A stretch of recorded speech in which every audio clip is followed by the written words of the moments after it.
ગણાતું Gondal market યાર્ડમાં ધાણાની આવક શરૂ કરવામાં આવી હતી, જેમાં સિઝનની રેકોર્ડ બ્રેક આવક થવા પામી હતી।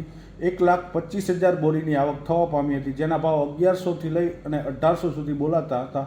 અને મરચાની આવક પણ શરૂ કરવામાં આવી હતી, જેમાં મરચાની આવક 25,000 ભારીની આવક થવા પામી હતી, જેના ભાવ 1500થી લઈ અને 8,000 સુધી બોલાતા હતા। જ્યાં સુધી બીજી જાહેરાત ન થાય માર્કેટ યાર્ડ તરફથી, ત્યાં સુધી ધાણા અને મરચાની આવક બંધ કરવામાં આવે છે।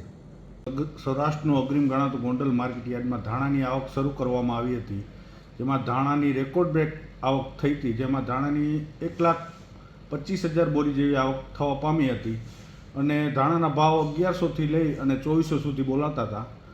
અને મરચાની આવક પણ રેકોર્ડ બ્રેક થઈ છે, જેમાં 25,000 ભારી જેવી મરચાની આવક થઈ છે, જેના ભાવ 1500થી લઈને 8,000 સુધી બોલાતા હતા। જ્યાં સુધી ગોંડલ માર્કેટ યાર્ડની બીજી જાહેરાત ન થાય ત્યાં સુધી ધાણા અને મરચાની આવક બંધ કરવામાં આવે છે।